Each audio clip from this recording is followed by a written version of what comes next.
Yeah, if you guys look behind me here, it looks like this neighborhood is in compliance. The sidewalk is clear all the way down. Racine police tell me they were called out to the Oasis every day this Memorial Day weekend because of fights that broke out. The Department of Neighborhood Services says there's more than 4,400 vacant homes in the city. So we asked what's being done to make sure this never happens again. But people we spoke with today say this is actually the problem, this buildup of snow here at the intersection. Yeah, we're actually walking across the street from Sherman Park right now, and that's because, as you can see, a fence is up. The city of Milwaukee did come through and plow this street, but these guys say that's not helping them any. Jones tells us Rashid Childs was leaving this home, headed across the street to that basketball park. Her son Brian died not of heroin overdose, rather, he died while trying to quit the dangerously addictive drug. 9 inches of snow fell, and 24 hours later you can still see there's piles of snow. In fact, here on 29th Street, if you look behind me, you can see that snow actually is going into the middle of the street right now. His little brother Dovorany was following him though and tripped over this curb, landing in the street. I spoke with Lena Taylor, who came down here to the meeting tonight straight from Madison. Tonight, family and friends of those victims gathered, and they got support from those who know their pain all too well. Neighbors tell us earlier in the day police came by and told them that the suspect was hiding in between these two homes. A little chilly, but you know what? Still can't complain because we're not at those super cold temperatures that we could be at right now. Yep. You've seen us struggle now, you've seen us under pressure, and we're not even sweating yet. Like you said, it's Friday night, I'm working, but guess what? I'm not dateless. I've got you. Well, it was all hands on deck for the busiest mailing and shipping day of the year at the U.S. Postal Service. When a delivery driver made it here to Olive Street, the suspect would jump out and point a gun at them. Creating a better future, tonight they celebrated the first class of MPD ambassadors. The other girl said she too was beaten with a hanger, and it was all because she didn't bring home enough Halloween candy. We're still plotting our donut eating moment after the show. Though the hours her stand is open varies, Lily always posts on Facebook, and when she's out here, sometimes for 5 hours at a time. And now her grandson Larry is trying to carry out her mission in his own way in this very same building, but he can't because of a $14,000 electricity bill. It's another snowy night, and if you've been out on the roadways, you've definitely seen cars out there slipping and sliding. They were wondering the same thing as us, what exactly happened, and I'll tell you that at least the next 2 city blocks are blocked off with police tape. Now, we tried going into this Lena store to check things out for ourselves, and we were denied entry. Reporting in Milwaukee, April Dovorany, CBS 58 News. Racine police tell me they were called out to the Oasis every day this Memorial Day weekend because of fights that broke out. Behavior that Racine's mayor says will not be tolerated. A swing on the hammock, taking in the lake views. A friendly game of volleyball. That's what people expect when they come to North Beach. It is in the summertime when it's nice outside. If you look down there, it looks like Cape Cod.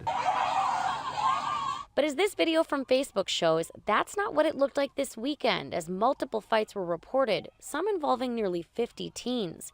Racine police tell us at least 4 teens were taken into custody. It was going to get pretty bad. I had to get away from the situation. Dylan McCall was celebrating his birthday on the beach and had to move his party. It's really annoying, actually. It's more annoying that I left Chicago to get away from stuff like that. The beach is pretty empty a day later, but the mayor says more than 200,000 people visit here every year, and he's not letting one viral video stop them from wanting to come. It's a few kids that think that they're outside of the law, and they cause this havoc. Well, you know what? You're not welcome there anymore, and it's not acceptable. Dickert says a camera is being installed at the Oasis, and Racine police tell us they now have patrol officers specifically assigned to the beach. We will not only have additional patrols, we'll have a daily police officer down there, but then our command structure will be down there as well. Dickert says the message couldn't be any more clear. If you're going to come down to our beach and you're going to cause trouble and break the law, we're going to arrest you. Now, Racine police tell us that the extra officers assigned to the beach will be on foot and bike. In Racine, April Dovorany, CBS 58 News. Yeah, if you guys look behind me here, it looks like this neighborhood is in compliance. The sidewalk is clear all the way down. But people we spoke with today say this is actually the problem, this buildup of snow here at the intersection, which is making it nearly impossible for people with disabilities to get around.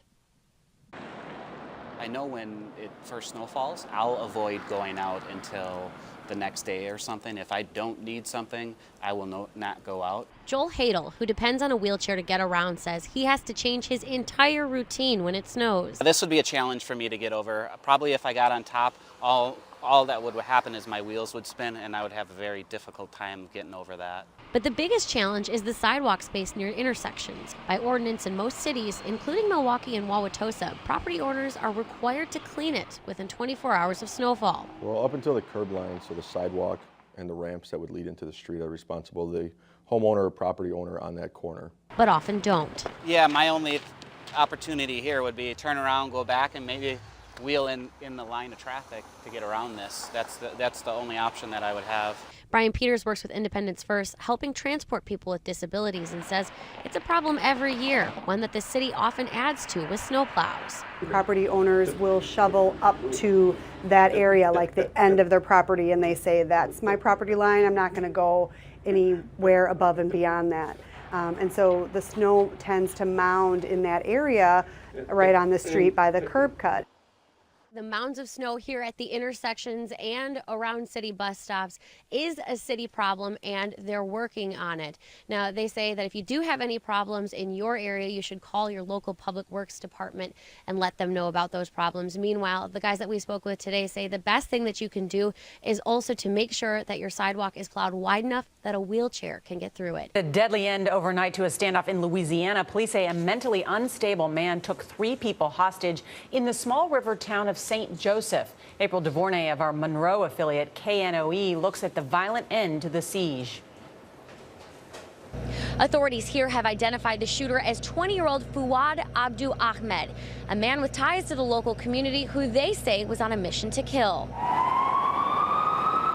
The deadly standoff began around noon Tuesday when authorities say a gunman armed with a rifle and a handgun took 3 people hostage at this St. Joseph bank in rural northeast Louisiana. We've still been able to talk to them.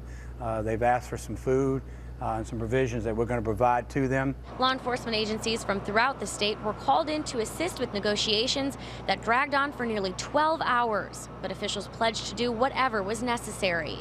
The element teams that we have can be in place for quite a long period of time. Let me tell you something, we're going to be here as long as it takes to get them out of there safely.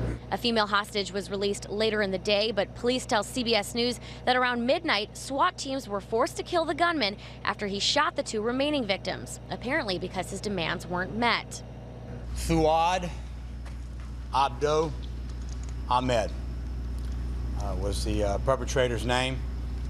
He is deceased at the scene. He was shot and killed by Louisiana State Police. Police tell CBS News one of Ahmed's demands was to remove a device from his brain that was causing him to hear voices.